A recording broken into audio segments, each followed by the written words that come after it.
यो भिडियो पनि दमको बिरामीहरूको लागि हो हैन।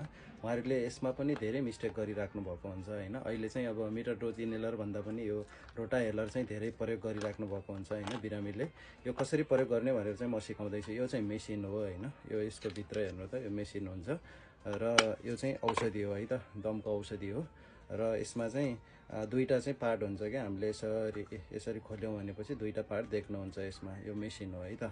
यो यता औषधि हाल्ने चाहिँ पाटो हुन्छ हैन। यता हामीले चाहिँ औषधि निकालिसकेपछि मैले औषधि निकालेको छु, हेर्नु सक्नुहुन्छ हैन।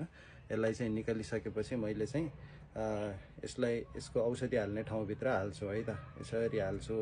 हालिसकेपछि अनि मैले चाहिँ अब यसको मेसिन लगाइदिन्छु। मेसिन लगाइसकेपछि अब मैले यसरी घुमाउँदाखेरि यो औषधि चाहिँ यहाँ खस्छ क्या हैन। औषधिभित्र खसिसकेपछि तान्ने है त। मैले यसरी गर्दाखेरि हेर्नु त यो खसिसकेको छ औषधिभित्र, औषधि खसिसकेको छ। अब चाहिँ मैले चाहिँ के गर्छु भन्दाखेरि बिरामीहरूलाई अब प्रयोग गर्नलाई मेनली यो तीनटा स्टेप्समा चाहिँ ध्यान दिनुपर्छ के हैन।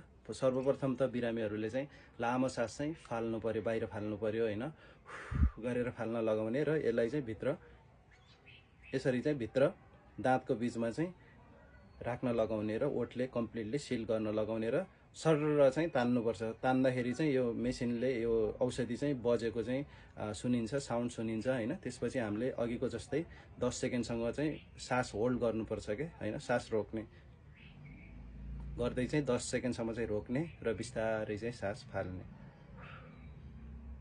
फालिसकेपछि यति गर्यो भने यो औषधिले चाहिँ इफेक्टिभली चाहिँ काम गरेको चाहिँ रिसर्चहरूले देखाउँछ है त। त्यसपछि चाहिँ हामीले यो मेसिन फेरि खोलेर चाहिँ सफा गर्नुपर्छ र घाममा सुकाउनुपर्छ र हामीले अर्को महत्त्वपूर्ण कुरा के हो भन्दाखेरि मुख कुल्ला गर्नुपर्छ।